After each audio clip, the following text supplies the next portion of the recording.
Hi hello dears, എല്ലാ മക്കൾക്കും എജ്യുമേറ്റിൻ്റെ പുതിയൊരു ക്ലാസ്സിലേക്ക് സ്വാഗതം. ഇന്ന് നമ്മൾ എടുക്കുന്നത് 5ാം ക്ലാസ്സിലെ കൂട്ടുകാരുടെ സാമൂഹ്യ ശാസ്ത്രത്തിൻ്റെ ക്വസ്റ്റ്യൻ പേപ്പറാണ് കേട്ടോ. വീഡിയോ ആദ്യമായിട്ട് കാണുന്ന കൂട്ടുകാരുണ്ടെങ്കിൽ ഒന്ന് സബ്സ്ക്രൈബ് ചെയ്തേക്കണേ. അതുപോലെ നിങ്ങളുടെ കൂട്ടുകാർക്ക് ഷെയർ ചെയ്ത് കൊടുക്കാനും വീഡിയോ ഇഷ്ടമായാൽ കമൻറ്റ് ബോക്സിൽ കമൻറ്റ് ചെയ്യാനും മറക്കല്ലേ. ഒന്നാമത്തെ ചോദ്യം നോക്കൂ. ആദിമ മനുഷ്യൻ്റെ ഭക്ഷണ രീതിയിലുണ്ടായ വളർച്ചാ ഘട്ടങ്ങളെ കാണിക്കുന്ന നാഴികക്കല്ലുകളാണ് നൽകിയിരിക്കുന്നത്. അവയിൽ വിട്ടുപോയത് കണ്ടെത്തി പൂർത്തിയാക്കുക. ഒന്നാമത്തേത് അവിടെ നമുക്ക് ഭക്ഷണ സമ്പാദനം എന്ന് എഴുതിയിട്ടുണ്ട് അല്ലേ. രണ്ടാമത്തേത് തീയുടെ ഉപയോഗം. മറ്റെന്തെല്ലാം പ്രത്യേകതകളാണ് മക്കളെ, അല്ലെങ്കിൽ വളർച്ചാ ഘട്ടങ്ങളായിരുന്നു ഉണ്ടായിരുന്നത്? അതെ, വേട്ടയാടല്ലേ, പിന്നെ കൃഷി. ഇനി അതിൽ ബി ക്വസ്റ്റ്യൻ നോക്കൂ. തീയുടെ ഉപയോഗം മനുഷ്യ ജീവിതത്തിൽ വരുത്തിയ മാറ്റങ്ങൾ ഉൾപ്പെടുത്തി ഒരു കുറിപ്പ് തയ്യാറാക്കുക. തീ മനുഷ്യ ജീവിതത്തിൽ എന്തെല്ലാം മാറ്റങ്ങളാണ് വരുത്തിയത്? ആദിമ മനുഷ്യർ പച്ചയിറച്ചിയും സസ്യങ്ങളുടെ വേരുകളും തീയിൽ ചുട്ടും പാകം ചെയ്തും കഴിക്കാൻ തുടങ്ങി. ഇത് ഭക്ഷണം മൃദുവും രുചികരവും എളുപ്പത്തിൽ ദഹിക്കുന്നതുമാക്കി മാറ്റി. പ്രത്യേകിച്ച് രാത്രികാലങ്ങളിൽ അപകടകാരികളായ വന്യമൃഗങ്ങളെ അകറ്റി നിർത്താൻ തീ ഉപയോഗിച്ചിരുന്നു. ഇരുണ്ട ഗുഹകൾക്കുള്ളിൽ വെളിച്ചം നൽകാനും തണുപ്പ് കാലത്ത് ശരീരത്തിന് ചൂട് പകരാനും തീ സഹായിച്ചു. തീക്ക് ചുറ്റും ഒത്തുകൂടുന്നത് മനുഷ്യർ തമ്മിലുള്ള സാമൂഹിക ബന്ധം വളർത്താനും അവർക്കിടയിൽ ഐക്യം ശക്തിപ്പെടുത്താനും സഹായിച്ചു. ഇനി രണ്ടാമത്തെ പ്രവർത്തനം നോക്കൂ. 2A. ആരോഗ്യം സംരക്ഷിക്കുന്നതിനാവശ്യമായ ഭക്ഷണം എല്ലാ മനുഷ്യരുടെയും അവകാശമാണ്. ശരിയാണല്ലേ.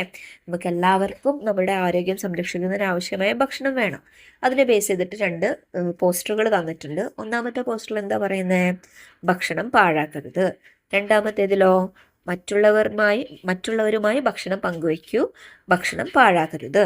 ഇനി അതിന് താഴെയുള്ള ചോദ്യം നോക്കൂ മക്കളെ. ഒന്നാമത്തെ ചോദ്യം എന്താണ്?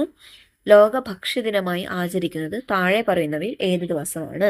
നമുക്കവിടെ 4 ഓപ്ഷൻസ് ഉണ്ട്. ഒന്നാമത്തെ ഓപ്ഷൻ എന്താണ്? October 6, B September 16, June 6, C October 16. ഏതാണ് ശരിയായ ഉത്തരം? ഒക്ടോബർ 16 ആണല്ലേ. ഇനി അതിൽ ബി ക്വസ്റ്റ്യൻ നോക്കൂ. ഭക്ഷ്യദിനാചരണത്തിന്റെ പ്രാധാന്യം എന്ന വിഷയത്തെ അടിസ്ഥാനമാക്കി തയ്യാറാക്കുന്ന പ്രസംഗത്തിൽ ഉൾപ്പെടുത്താനായി പ്രധാന ആശയങ്ങൾ എഴുതുക. എന്തെല്ലാം ആശയങ്ങൾ ആ പ്രസംഗത്തിൽ ഉൾപ്പെടുത്തണം എന്നാണ് നമ്മളോട് ചോദിക്കുന്നത്. ഭക്ഷണത്തിന്റെ പ്രാധാന്യത്തെക്കുറിച്ച് പറയണം, ഭക്ഷണം വേസ്റ്റ് ചെയ്യരുത് എന്ന് പറയണം, അങ്ങനെ ഷെയറിങ്ങിനെ കുറിച്ച് അല്ലേ, പങ്കുവെക്കുന്നതിനെ കുറിച്ചൊക്കെ പറയണം. നമുക്ക് നോക്കാലോ. എന്തൊക്കെ പറയാം നമുക്ക്? ആരോഗ്യകരവും പോഷക സമൃദ്ധവുമായ ഭക്ഷണം ഓരോ മനുഷ്യൻ്റെയും മൗലികാവകാശമാണെന്ന് പറയുക. വീടുകളിലോ വിദ്യാലയങ്ങളിലോ പൊതുപരിപാടികളിലോ ഭക്ഷണം പാഴാക്കാതിരിക്കുന്നതിനെ കുറിച്ച് അവബോധം വളർത്തുക. വിശക്കുന്നവരോ പോഷകാഹാര കുറവുള്ളവരോ ആയ ആളുകളുമായി അധികമുള്ള ഭക്ഷണം പങ്കുവയ്ക്കാൻ പ്രോത്സാഹിപ്പിക്കുക. ദോഷകരമായ ജങ്ക് ഫുഡ് ഒഴിവാക്കി ശുചിത്വമുള്ളതും പോഷക സമൃദ്ധവും സമീകൃതവുമായ ഭക്ഷണം കഴിക്കുന്നതിൻ്റെ പ്രാധാന്യം എടുത്തു പറയുക. ഇനി അടുത്ത ചോദ്യം നോക്കൂ. അല്ലെങ്കിൽ നമുക്കവിടെ പീലിയുടെ കൂട്ടുകാരുടെ ഒരു ചിത്രം തന്നിട്ടുണ്ട് അല്ലേ. എന്താണ് പറയുന്നത്? പീലിയുടെ ഗ്രാമം എന്ന യൂണിറ്റിലെ മീനുവിനെ പരിചയപ്പെട്ടല്ലോ. പീലിയുടെ കൂട്ടുകാരെ പോലെ വ്യത്യസ്ത സാമൂഹ്യ സാഹചര്യങ്ങളിൽ നിന്ന് വരുന്നവർ നമ്മുടെ ചുറ്റുപാടുമുണ്ടല്ലോ. നമ്മുടെ സന്തോഷ സന്ദർഭങ്ങളിൽ അവരെ കൂടി ഉൾപ്പെടുത്തേണ്ടത് ആവശ്യമല്ലേ? നിങ്ങളുടെ അഭിപ്രായങ്ങൾ ഉൾപ്പെടുത്തി ഒരു കുറിപ്പ് തയ്യാറാക്കുക എന്നാണ് പറയുന്നത്. മക്കൾക്ക് പീലിയുടെ കൂട്ടുകാരെ അറിയാലോ. 4 പേരും 4 വ്യത്യസ്ത സമൂഹത്തിൽ നിന്ന് വന്നവരാണല്ലേ. ഒരാൾ പണക്കാരനാണെങ്കിൽ മറ്റൊരാൾ പാവപ്പെട്ടവനാണ്. മറ്റൊരു കുട്ടി അന്യസംസ്ഥാനത്ത് നിന്ന് വന്നതാണ്. ഒരാൾക്ക് നടക്കാനൊന്നും കഴിയില്ല അല്ലേ. ഇത്തരത്തിലുള്ള കുട്ടികൾ നമ്മുടെ സമൂഹത്തിലുണ്ടല്ലോ, നമുക്ക് ചുറ്റുമുണ്ട് അല്ലേ. അവരെ എല്ലാവരെയും നമ്മുടെ സന്തോഷങ്ങളിൽ ഉൾപ്പെടുത്തണം എന്നാണ് പറയുന്നത്. ഓക്കെ, അതിനെക്കുറിച്ച് നിങ്ങളുടെ ചിന്ത ഒരു കുറിപ്പ് രൂപത്തിൽ എഴുതാനാണ് പറയുന്നത്. തീർച്ചയായും ഉൾപ്പെടുത്തണം അല്ലേ. അവരെല്ലാവരെയും നമ്മൾ എന്ത് ചെയ്യണം? നമ്മുടെ സന്തോഷങ്ങളിൽ കൂടി ഉൾപ്പെടുത്തണം. നമുക്കൊരു കുറിപ്പ് തയ്യാറാക്കി നോക്കാട്ടോ. നമ്മുടെ സന്തോഷകരമായ നിമിഷങ്ങളിൽ ചുറ്റുമുള്ള എല്ലാവരെയും അവരുടെ പശ്ചാത്തലം പരിഗണിക്കാതെ ഉൾപ്പെടുത്തേണ്ടത് അത്യന്താപേക്ഷിതമാണ്. കൃത്രിമമായ അതിർവരമ്പുകളില്ലാതെ എല്ലാവരുമായി പങ്കുവെക്കുമ്പോൾ മനുഷ്യന്റെ സന്തോഷം വർദ്ധിക്കുന്നു. സാമൂഹിക പശ്ചാത്തലം, സാമ്പത്തിക സ്ഥിതി, ശാരീരിക ശേഷി എന്നിവയൊന്നും നോക്കാതെ എല്ലാവരുമായും പങ്കുവയ്ക്കുമ്പോഴാണ് യഥാർത്ഥ സന്തോഷം വളരുന്നത്. വൈവിധ്യങ്ങളെ ഉൾക്കൊള്ളാൻ പീലിയുടെ സുഹൃത്തുക്കൾ പഠിച്ചതുപോലെ നമ്മുടെ ആഘോഷങ്ങളിലും സന്തോഷ നിമിഷങ്ങളിലും ചുറ്റുമുള്ള എല്ലാവരെയും സജീവമായി ഉൾപ്പെടുത്താൻ നാം തയ്യാറാകണം. അടുത്ത ചോദ്യം നോക്കൂ. അതിലെ ബി ക്വസ്റ്റ്യൻ. പീലിയുടെ ഗ്രാമത്തിലേക്കുള്ള യാത്രയ്ക്ക് ശേഷം പീലിയുടെ കൂട്ടുകാരുടെ മനോഭാവങ്ങളിൽ വന്ന മാറ്റം തിരിച്ചറിഞ്ഞല്ലോ. മനോഭാവങ്ങളിൽ വന്ന മാറ്റങ്ങളിൽ യോജിക്കാത്തത് ഏതാണ്? നമുക്കവിടെ 4 കാര്യങ്ങൾ തന്നിട്ടുണ്ട്. അതിൽ കൂട്ടുകാരുടെ മനോഭാവത്തിന് യോജിക്കാത്തതിന് ടിക്ക് ഇടാം കേട്ടോ. ഒന്നാമത്തെ നോക്കൂ. നഗരത്തിലും ഗ്രാമത്തിലും ഒരുപോലെ സന്തോഷകരമായ ജീവിതം നയിക്കാൻ കഴിയും. അത് ശരിയാണല്ലേ? അവർക്ക് മനസ്സിലായിട്ടുണ്ട്. ബി, ഭാഷ ദേശഭേദം ഇല്ലാതെ എല്ലാവർക്കും ഒരുപോലെ പരിഗണന നൽകണം. പിന്നെ സി, മുന്തിയ സൗകര്യങ്ങളുള്ള ജീവിതം മാത്രമാണ് സന്തോഷകരമായത്. ഡി, മറ്റുള്ളവരുടെ സന്തോഷമാണ് എന്റെയും സന്തോഷം. ഇതിലേതാണ് മക്കളെ കൂട്ടുകാരുടെ സ്വഭാവം അല്ലാത്തത്? സി ആണല്ലേ, മുന്തിയ സൗകര്യങ്ങളുള്ള ജീവിതം മാത്രമാണ് സന്തോഷകരമായത്. അതാണ് ഈ ചോദ്യത്തിന്റെ ഉത്തരം കേട്ടോ. ഇനി അടുത്ത ചോദ്യം നോക്കൂ മക്കളെ. നമുക്ക് അവിടെ 2 ചിത്രം തന്നിട്ടുണ്ട് അല്ലേ. ഒന്നാമത്തെ എന്താണ്? ഗ്രാമങ്ങളിലൊക്കെ കാണുന്ന ചന്തയാണ് അല്ലേ. രണ്ടാമത്തേത് സൂപ്പർ മാർക്കറ്റാണ്. ആഴ്ച ചന്തയും സൂപ്പർ മാർക്കറ്റും. ചിത്രങ്ങൾ നിരീക്ഷിക്കുക. വ്യത്യസ്ത അനുഭവങ്ങളാണ് 2 കച്ചവട കേന്ദ്രങ്ങളും നമുക്ക് നൽകുന്നത്. അതിൽ എ ക്വസ്റ്റ്യൻ നോക്കൂ. പ്രാദേശിക ചന്തകളെയും സൂപ്പർ മാർക്കറ്റുകളെയും താരതമ്യം ചെയ്തൊരു കുറിപ്പ് തയ്യാറാക്കുക എന്നാണ് പറയുന്നത്. രണ്ടും തമ്മിലുള്ള വ്യത്യാസങ്ങളൊക്കെയാണ് നമ്മളോട് ചോദിക്കുന്നത് കേട്ടോ. നമുക്കൊന്ന് എഴുതി നോക്കാം.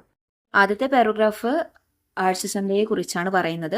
ആഴ്ചയിൽ ഒരിക്കൽ നിശ്ചയ ദിവസം താൽക്കാലികമായി ഒരുക്കുന്ന വിപണിയാണിത്. ചെറുകിട വ്യാപാരികളും പ്രാദേശിക കർഷകരും ഇതിൽ പങ്കാളികളാകുന്നു.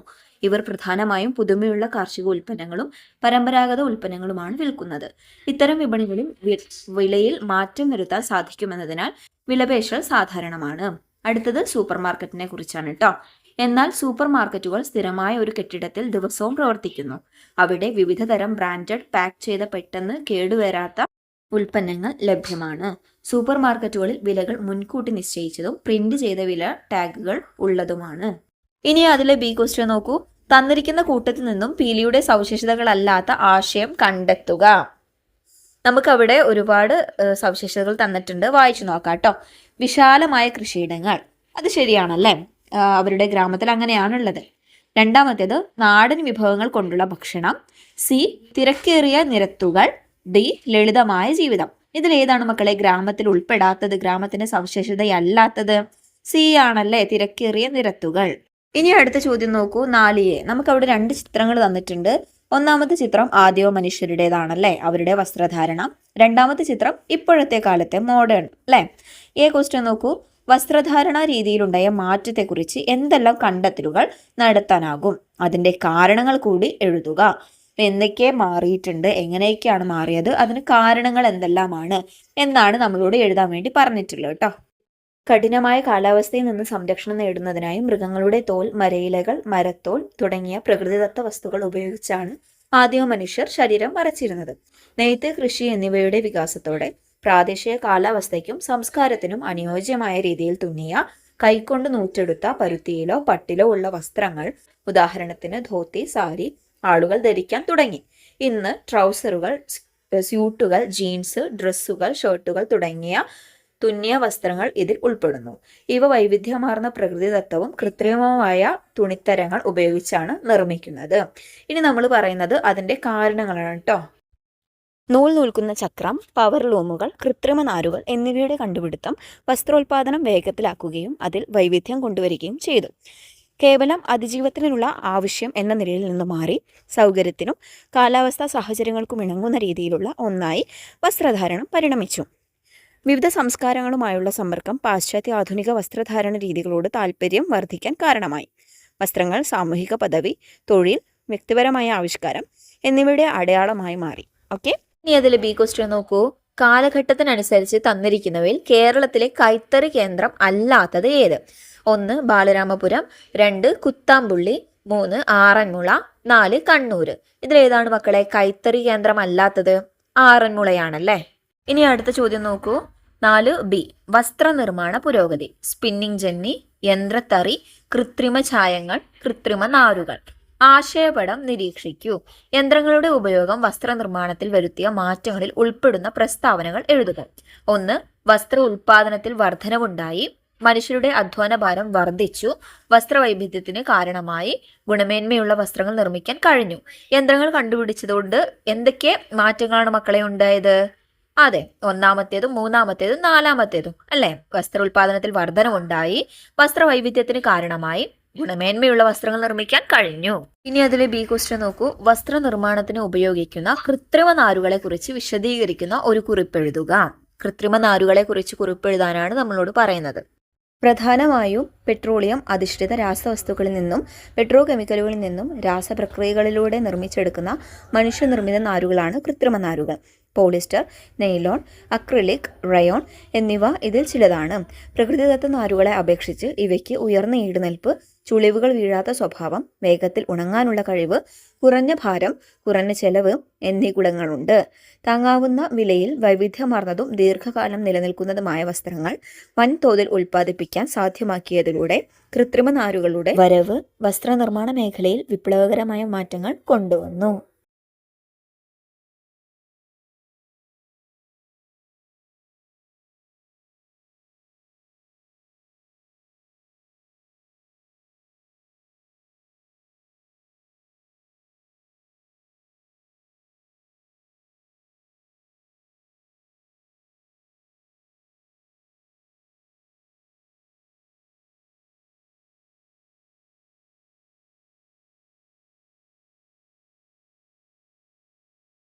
ഇനി അടുത്ത ചോദ്യം നോക്കൂ. അഞ്ചാമത്തേത്. നമുക്കവിടെ 2 വാർത്താ തലക്കെട്ടുകൾ തന്നിട്ടുണ്ട്. എന്താണ്? സ്വയം തൊഴിൽ സംരംഭത്തിലൂടെ നിരവധി കുടുംബങ്ങൾക്ക് തൊഴിൽ നൽകിയ യുവാവ്. സ്വയം തൊഴിൽ സംരംഭത്തിലൂടെ പ്രതിമാസം 50,000 രൂപ വരെ സമ്പാദിക്കുന്ന വീട്ടമ്മ. ഇനി ക്വസ്റ്റ്യൻ നോക്കൂ. സ്വയം തൊഴിൽ സംരംഭത്തിലൂടെ ജീവിത വിജയം നേടിയ സംരംഭകൻ അല്ലെങ്കിൽ സംരംഭകയുമായി അഭിമുഖം നടത്തുന്നതിനായി 4 ചോദ്യങ്ങൾ തയ്യാറാക്കുക. എന്തെല്ലാം ചോദിക്കാം നമുക്ക്? സ്വയം തൊഴിൽ വഴി സ്വന്തമായി ഒരു ബിസിനസ് ആരംഭിക്കാൻ നിങ്ങളെ പ്രേരിപ്പിച്ചത് എന്താണ്? ആദ്യ കാലഘട്ടത്തിൽ നിങ്ങൾ എന്തൊക്കെ പ്രധാന വെല്ലുവിളികളാണ് നേരിട്ടത്? അവയെ നിങ്ങൾ എങ്ങനെ മറികടന്നു? സമൂഹത്തിലെ മറ്റുള്ളവർക്ക് തൊഴിലവസരങ്ങൾ നൽകുന്നതിൽ നിങ്ങളുടെ സംരംഭം എങ്ങനെ സഹായിച്ചു? പുതിയ ജനതയ്ക്ക് നിങ്ങൾക്ക് എന്തുപദേശമാണ് നൽകാനുള്ളത്? ഈ കാര്യങ്ങളൊക്കെ നമുക്ക് ഇന്റർവ്യൂവിൽ ചോദിക്കാം കേട്ടോ. ഇനി അടുത്ത ചോദ്യം നോക്കൂ. അതിലെ ബി ക്വസ്റ്റ്യൻ ആണ്. സ്വയം തൊഴിൽ സംരംഭങ്ങൾ പ്രോത്സാഹിപ്പിക്കുന്നതിന് സർക്കാർ നടപ്പിലാക്കുന്ന പദ്ധതികളുടെയും ഗുണഭോക്താക്കളുടെയും പട്ടിക പൂർത്തിയാക്കുക. നമുക്കവിടെ ഒരു പട്ടിക തന്നിട്ടുണ്ട്. സ്വയം തൊഴിൽ പദ്ധതി ഗുണഭോക്താക്കൾ. നവജീവൻ പദ്ധതി അത് ആർക്ക് വേണ്ടിയാണ് എന്ന് നമ്മൾ അവിടെ എഴുതണം. ആർക്ക് വേണ്ടിയാണ്? മുതിർന്ന പൗരനുള്ളതാണല്ലേ. ഇനി അടുത്തത് ഭിന്നശേഷിക്കാർ എന്നാണ് തന്നിട്ടുള്ളത്. അവരുടെ പദ്ധതി ഏതാണ്? കൈവല്യ. ഇനി അടുത്തത് ശരണ്യ. ഗുണഭോക്താക്കൾ വനിതകളാണല്ലേ. ഇനി അടുത്ത പ്രവർത്തനം നോക്കൂ. ആറാമത്തേത്. തൊഴിൽ വൈവിധ്യങ്ങൾ എന്ന വിഷയത്തിൽ കുട്ടികൾ തയ്യാറാക്കിയ തൊഴിലുകളുടെ പട്ടിക നിരീക്ഷിക്കുക. വിവിധ തൊഴിലുകൾ: 1. കൃഷി, കച്ചവടം, അധ്യാപനം, കന്നുകാലി വളർത്തൽ, മത്സ്യബന്ധനം, നിയമപാലനം, തേനീച്ച വളർത്തൽ, റബ്ബർ ടാപ്പിംഗ്. ഇനി അതിൽ ക്വസ്റ്റ്യൻ നോക്കൂ. വിവിധ തൊഴിലുകളെ തന്നിരിക്കുന്ന പട്ടികയിൽ ക്രമീകരിക്കുക. കാർഷിക തൊഴിലുകൾ, കാർഷികേതര തൊഴിലുകൾ. അപ്പൊ മക്കളെ, ഇതിൽ ഏതെല്ലാമാണ് കാർഷിക തൊഴിലുകൾ? കാർഷിക തൊഴിലുകൾ കൃഷി, കന്നുകാലി വളർത്തൽ, മത്സ്യബന്ധനം, തേനീച്ച വളർത്തൽ, റബ്ബർ ടാപ്പിംഗ്. പിന്നെ കാർഷികേതര തൊഴിലുകൾ കച്ചവടം, അധ്യാപനം, നിയമപാലനം. ഇനി അതിലെ ബി ക്വസ്റ്റ്യൻ, അവസാനത്തെ ക്വസ്റ്റ്യൻ നോക്കൂ. നൽകിയിരിക്കുന്നവയിൽ വരുമാന സ്രോതസ് അല്ലാത്തത് ഏത്? എ. കൃഷി, ബി. സന്നദ്ധ പ്രവർത്തനം, സി. ആസ്തികൾ, ഡി. കച്ചവടം. ഏതാണ്? സന്നദ്ധ പ്രവർത്തനമാണല്ലേ. സോ ഇന്നത്തെ ക്ലാസ്സിൽ ഇത്രയും കാര്യങ്ങളാണ് നമ്മൾ ഡിസ്കസ് ചെയ്തിട്ടുള്ളത്. ക്വസ്റ്റ്യൻസും ആൻസേഴ്സും ഒക്കെ മകൾക്ക് മനസ്സിലായെന്ന് വിശ്വസിക്കുകയാണ്. വീഡിയോ ഇഷ്ടമായിട്ടുണ്ടെങ്കിൽ നിങ്ങളുടെ കുട്ടികൾക്ക് ഷെയർ ചെയ്ത് കൊടുക്കാനും അതുപോലെ നിങ്ങളുടെ അഭിപ്രായങ്ങൾ കമൻറ്റ് ബോക്സിൽ കമൻറ്റ് ചെയ്യാനും മറക്കല്ലേ. പുതിയൊരു വീഡിയോയുമായി വീണ്ടും കാണാം. താങ്ക്